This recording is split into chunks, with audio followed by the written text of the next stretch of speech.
In this video, we will discuss how congenital heart diseases are classified in general.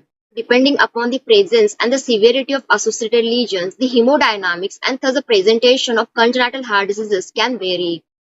Extensive workup, including in-detail history, clinical examination, and investigations like ECG, X-ray, and echo, is required to diagnose the patient with the congenital heart disease. The three important factors which are included in the initial evaluation of these patients with congenital heart disease are cyanosis. Depending upon the presence of cyanosis, these patients can be classified into either cyanotic or acyanotic congenital heart diseases. However, there is a considerable overlap in these cases. For example, in case of TOF patients with mild PS, cyanosis may not be present, or it may be present only during exertion like excessive crying or after feeding.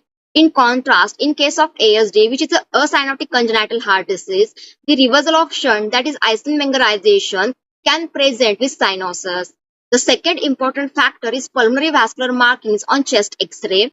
Depending upon the presence and the degree of RVOTO, the patient may present with normal pulmonary vascular markings or may present with pulmonary plethora or oligemia. The third factor is ECG. Depending upon the presence or absence of volume or pressure overload, the ECG may be suggestive of right, left, or biventricular hypertrophy. So after this basic understanding, let's go through the classification of congenital heart diseases in general. The CHD can be classified into either acyanotic or cyanotic heart disease.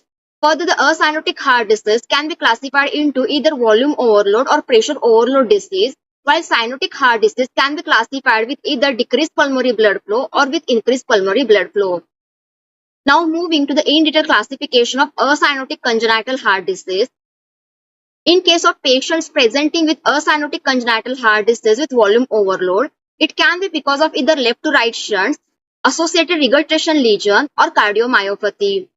In case of left to right shunts, it can be pre-tricuspid shunts like ASD or post-tricuspid shunts like AV septal defect, VSD, PD, or AP window. Then the associated regurgitation lesion can be found in case of partial or complete AV septal defect, in case of Epstein anomaly, or in case of VSD like supracrystal VSD or VSD directly under the aortic wall and membranous subaortic stenosis. In case of cardiomyopathies, it can be because of either metabolic or genetic causes, or it can be an idiopathic one. Now moving to the acyanotic congenital heart disease because of pressure overload. It can be because of either inflow or outflow tract obstruction. In case of inflow tract obstruction, it can be because of congenital TS or MS, supramarietal ring or core atrium. While in case of outflow tract obstruction, it can be because of subvalvular, valvular or supravalvular stenosis. In case of subvalvular stenosis, it can be because of double-chambered RV or subaortic membrane. In case of valvular stenosis, it can be valvular PS or valvular AS and a coarctation of aorta. But in case of supravalvular cases, it can be because of branch pulmonary artery stenosis, supravalvular ES, coarctation of aorta, and interrupted aortic arch. Now moving to the classification of cyanotic congenital heart disease. The cyanotic congenital heart disease can present with either decreased pulmonary blood flow or increased pulmonary blood flow. In some cases, it can present with normal pulmonary blood flow. The cases with decreased pulmonary blood flow can be associated with either restrictive VSD or no VSD or non-restrictive VSD. The examples of cyanotic congenital heart disease presenting with decreased pulmonary blood flow and restrictive VSD or no VSD are pulmonary atresia with ASD without VSD, pulmonary stenosis with ASD or PFO, tricuspid atresia with PS with restrictive ASD, Epstein anomaly, trilogy of Fallot, a single ventricle with pulmonary stenosis. While the examples of cyanotic congenital heart disease with decreased pulmonary blood flow and non-restrictive VSD include tetralogy of Fallot with pulmonary stenosis with non-restrictive VSD and pulmonary atresia with non-restrictive VSD.